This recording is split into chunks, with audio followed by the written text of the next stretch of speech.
Hello friends. तो कैसे हैं आप सब। उम्मीद करता हूँ आप सब मस्त, ज़बरदस्त और जिंदाबाद होंगे।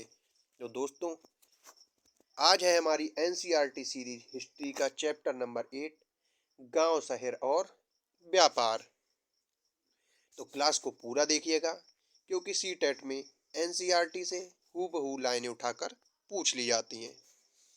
तो चलिए क्लास की शुरुआत करते हैं, और शुरुआत होती है लोहार की एक दुकान के साथ, जहां पर एक प्रभाकर नाम का लड़का काम करते हुए देख रहा था कि एक छोटी सी बेंच पर कुल्हाड़ी और हंसिए जैसे कुछ औजार बेचने के लिए रखे गए थे, और दूसरी ओर भट्टी जल रही थी और औजार बनाने के लिए दो लोग लोहे की एक छड़ को गर्म कर कर उसे पीट रहे थे। प्रभाकर को ये देखकर बड़ा मजा आ रहा था। तो इसी की शुरुआत करते हैं, और शुरुआत होती है इस पाठ की लोहे के औजार और खेती के साथ। जैसा कि आप चित्र में देख सकते हैं, ये कुछ औजार दिए गए हैं। लोहे का प्रयोग आज एक आम बात है, लेकिन लोहे की चीजें हमारी रोजमर्रा की जिंदगी का अब हिस्सा बन गई हैं। और इस उपमहाद्वीप में लोहे का प्रयोग लगभग 3000 साल पहले शुरू हुआ था, यानी कि 1000 बीसी में शुरू हुआ था। महापाषाण कब्रों में लोहे के औजार और बड़ी हथियार संख्या में मिलने लगे। करीब 2500 वर्ष पहले लोहे के औजारों को एक बढ़ते उपयोग का प्रमाण मिलता है, और इनमें जंगलों को साफ करने के लिए कुल्हाड़ियां और जुताई के लिए हलों के फाल में शामिल शामिल है, जिसके बारे में हम पिछले अध्याय में पढ़ चुके हैं। और लोहे के पाल के इस्तेमाल से कृषि का उत्पादन भी बढ़ गया था, क्योंकि लोहे के फाल जब बनने लगे तो जो पथरीली भी टाइट मिट्टी थी उसको भी आराम से जोता जा सकता था, और इससे कृषि उत्पादन और अधिक बढ़ गया था। कृषि उत्पादन बढ़ाने के लिए उठाए गए अन्य कदम। सिंचाई। समृद्ध गांवों में बिना राजाओं तथा उनके राज्यों के बने रहना मुश्किल था, और जिस तरह कृषि के विकास में नए औजार तथा रोपाई महत्वपूर्ण कदम थे, उसी तरह सिंचाई भी काफी उपयोगी साबित हुई। और इस समय सिंचाई के लिए नहरें, कुएं, तालाब तथा कृत्रिम जलाशय बनाए गए।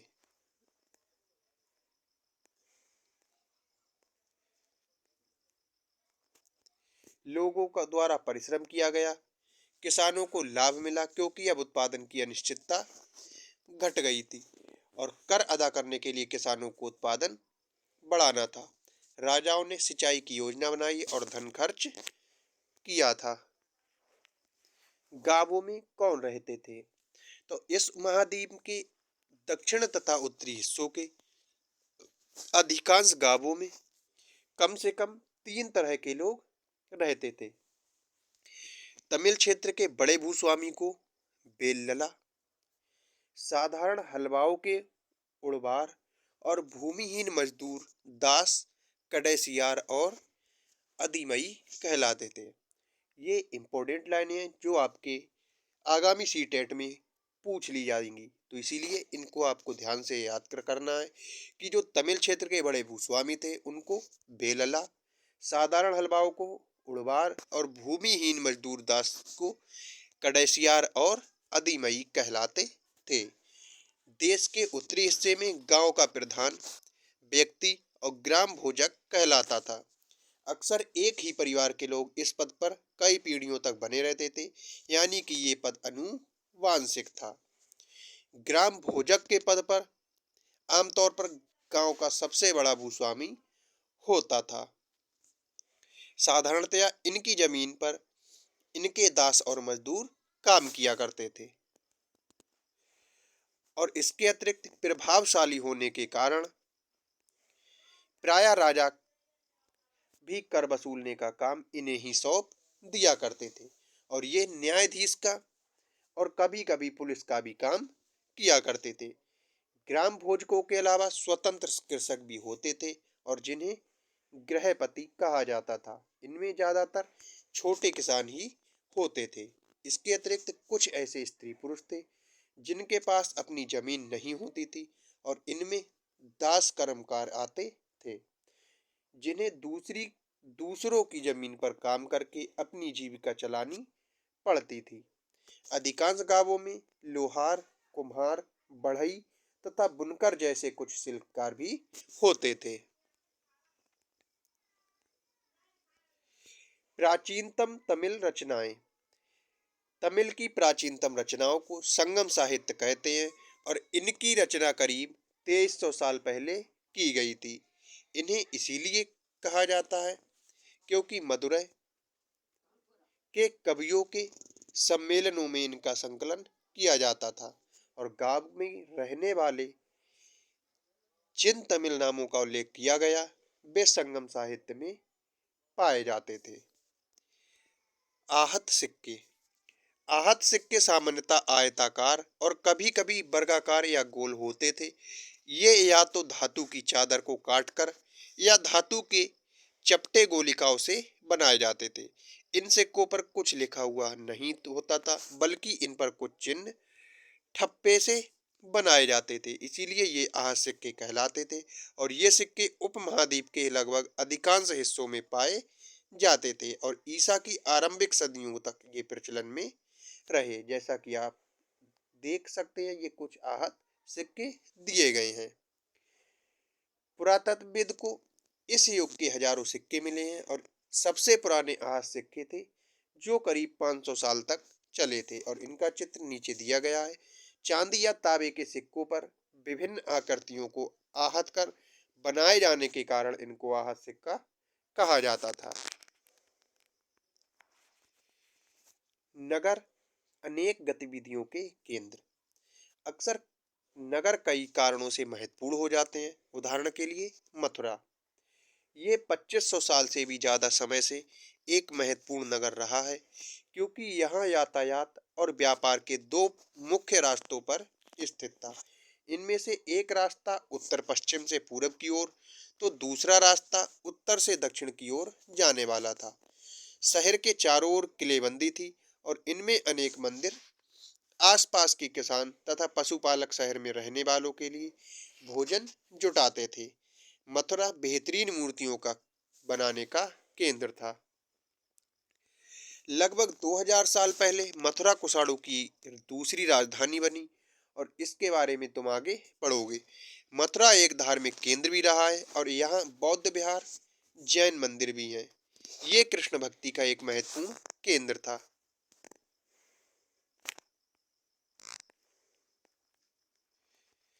मथुरा में प्रस्तर खंडों तथा मूर्तियों पर अनेक अभिलेख मिले हैं, और आमतौर पर ये संक्षिप्त अभिलेख हैं जो स्त्रियां तथा पुरुषों द्वारा मठों या मंदिरों को दिए जाने वाले दान का उल्लेख किया करते हैं। प्रायः शहर के राजा, रानी, अधिकारी, व्यापारी तथा शिल्पकार इस प्रकार के दान करते थे।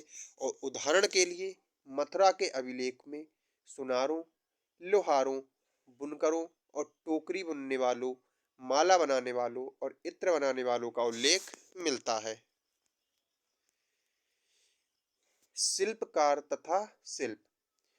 पुरास्थलों से शिल्पों के नमूने मिले हैं, और इनमें मिट्टी के बहुत ही पतले और सुंदर बर्तन भी मिले हैं, जिन्हें उत्तरी काले चमकीले पात्र कहा जाता है, क्योंकि ये ज्यादातर उपमहाद्वीप के उत्तरी भाग में मिले हैं। ध्यान रहे कि अन्य दूसरे शिल्पों के अवशेष नहीं बचे होंगे। जैसे कि विभिन्न ग्रंथों से हमें पता चलता है कि कपड़ों का उत्पादन बहुत महत्वपूर्ण था।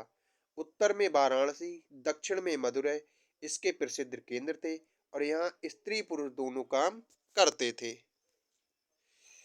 अनेक शिल्पकार तथा व्यापारी अपने अपने संघ बनाने में लगे थे, और जिन्हें श्रेणी कहते थे।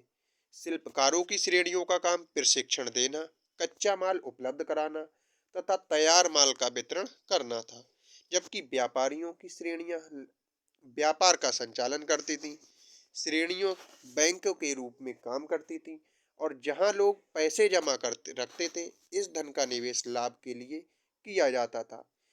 उससे मिले लाभ का कुछ हिस्सा जमा करने वाले को लौटा दिया जाता था, या फिर मठ आदि धार्मिक संस्थानों को दिया जाता था। उत्तरी काले चमके पात्र NBPW।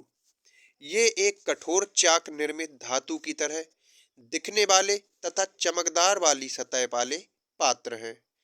इसे बनाने के लिए कुम्हार मिट्टी के बर्तनों को भट्टों पर उच्च तापमान पर रखते हैं, जिसके परिणाम स्वरूप इन बर्तनों की बाहरी सतह काली हो जाती थी और इन पर एक पतली काली लेप भी लगाई जाती थी, जो इस बर्तन को शीशे जैसी चमक प्रदान करता था।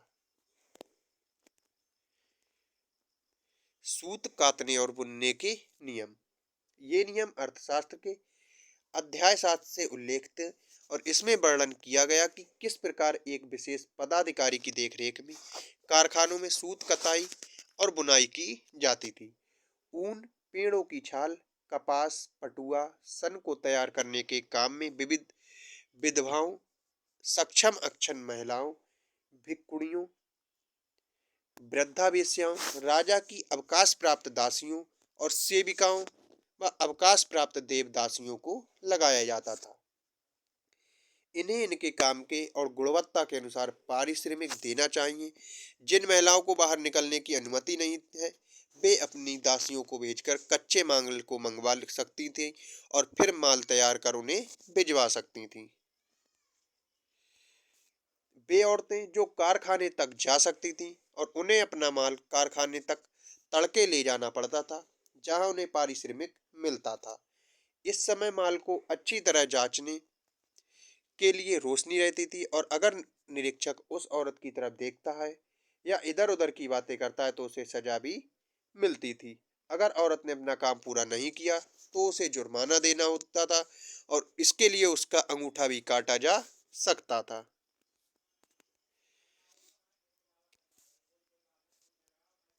सूक्ष्म निरीक्षण। अरिका मेडु। अरिका मेडु पुद्दुचेरी लगभग 2200 से 1900 साल पहले अरकामेडु एक पत्तन था और यहाँ दूर दूर से आए जहाजों से सामान उतारा जाता था। यहाँ ईंटों से बना एक ढांचा मिला है जो संभवतः गोदाम रहा होगा। यहाँ भूमध्य सागरीय क्षेत्र के एम्फोरा जैसे पात्र मिले हैं। इनमें शराब या तेल जैसे तरल पदार्थ रखे जा सकते थे और इनमें दोनों तरफ से पकड़ने के लिए हत्थे लगे हुए थे। साथ ही यहाँ इरेटाइन जैसे मोहर लगे लाल चमकदार बर्तन भी मिले हैं। इन्हें इटली के एक शहर के नाम पर इरेटाइन पात्र के नाम से जाना जाता है और इसे मोहर लगे सांचे पर गीली चिकनी मिट्टी को दबाकर बनाया जाता था।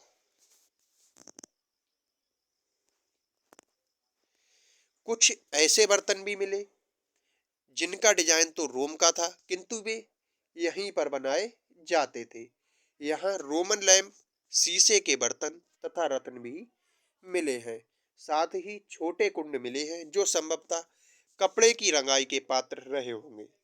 यहाँ पर शीशे और अर्ध बहुमूल पत्थरों से मनके बनाने के पर्याप्त साक्ष्य मिले हैं। एक यूनानी नाविक द्वारा दिया गया विवरण बेरी गाजा भरूच का यूनानी नाम की कहानी।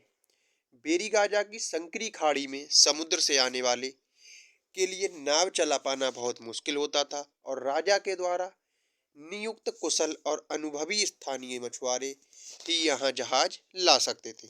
बेरी गाजा में शराब, तांबा, टिन, सीसा, मूंगा पुखराज कपड़े, सोने और चांदी के सिक्कों का आयात किया जाता था और हिमालय की जड़ी बूटियां, हाथी दांत, गोमेद, कार्निलियन, सूती कपड़ा, रेशम तथा यत्र यहाँ से निर्यात किया जाता था।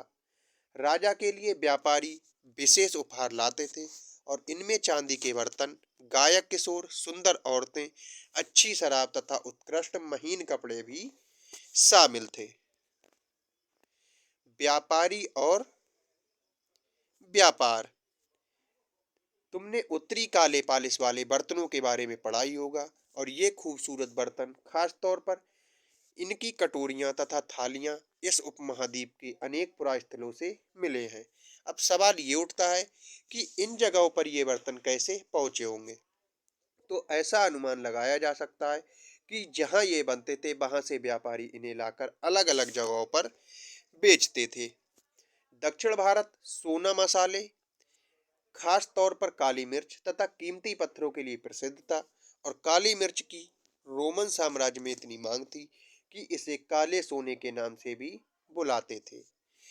व्यापारी इन सामानों को समुद्री जहाजों तथा सड़कों के रास्ते रोम पहुंचाते थे और दक्षिण भारत में ऐसे अनेक रोमन सिक्के मिले हैं। इससे ये अंदाजा लगाया जा सकता है कि उन दिनों रोम के साथ बहुत ही अच्छा व्यापार चल रहा था। व्यापारियों ने कई समुद्री रास्ते खोज निकाले और इनमें से कुछ समुद्र के किनारे चलते थे, कुछ अरब सागर और बंगाल की खाड़ी पार करते थे और नाविक मानसूनी हवा का फायदा उठाकर अपनी यात्रा जल्दी पूरी कर लेते थे।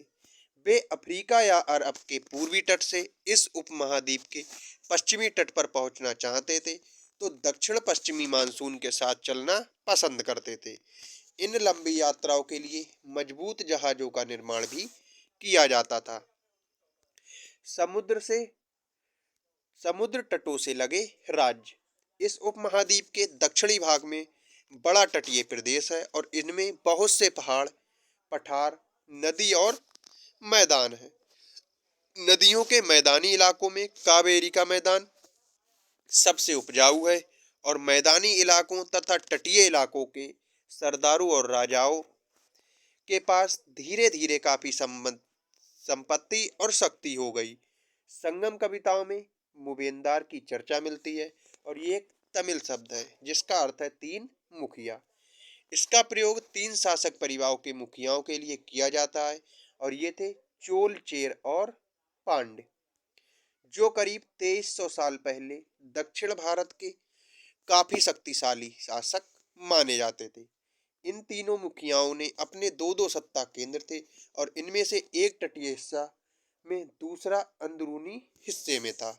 इस तरह 6 केंद्रों में से दो बहुत महत्वपूर्ण थे।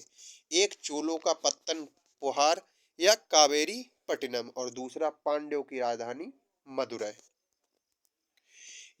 मुखिया लोगों से नियमित कर के बजाय उपहारों की मांग करते थे और कभी कभी ये सैनिक अभियानों पर भी निकल पड़ते थे और आसपास के इलाकों से शुल्क वसूल कर लाते थे।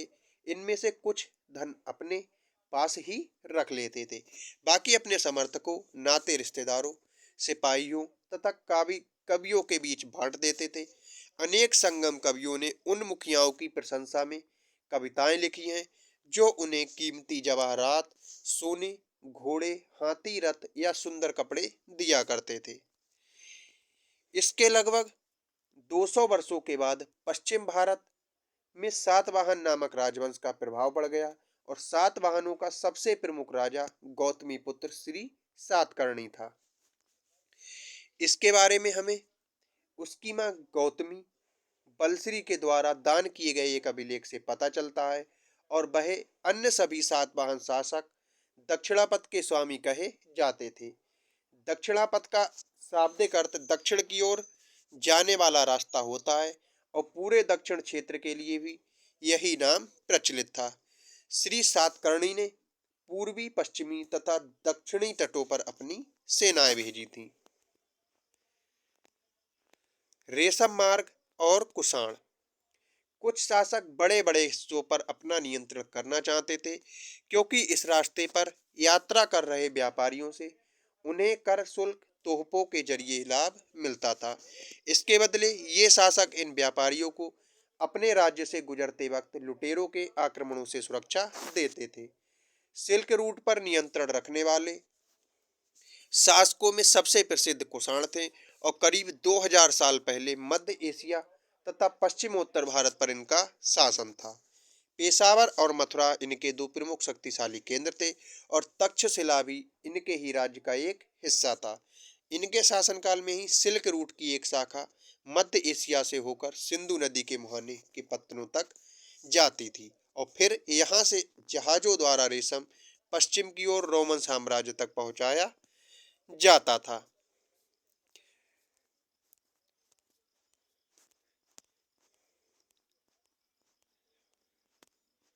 कुछ महत्वपूर्ण तिथियां। उपमहाद्वीप में लोहे के प्रयोग की शुरुआत लगभग 3000 साल पहले यानी कि 1000 बीसी में हुई थी। लोहे के प्रयोग में बढ़ोतरी नगर आहत सिक्के करीब 2500 साल पहले यानी कि 500 बीसी में। संगम साहित्य की रचना 2300 साल पहले यानी कि 300 बीसी। अरिकामेडु पत्तन 2200 से 1900 साल पहले। रेशम बनाने की कला की खोज 7000 साल पहले। चोल चेर तथा पांड्य लगभग 2300 साल पहले। और रोमन साम्राज्य में रेशम की बढ़ती मांग लगभग 2000 साल पहले। और कुषाण शासक कनिष्क लगभग 1900 साल पहले। फासियन का भारत आगमन लगभग 1600 वर्ष पहले। और स्वयंसांग की भारत यात्रा अपार की शिव स्तुति रचना लगभग 1400 साल पहले। तो आज की क्लास हमारी यही समाप्त होती है। क्लास अच्छी लगी हो तो क्लास को लाइक जरूर कीजिएगा और चैनल पर नए हो तो चैनल को भी सब्सक्राइब जरूर कर लीजिए। मिलते हैं कल अगले चैप्टर के साथ।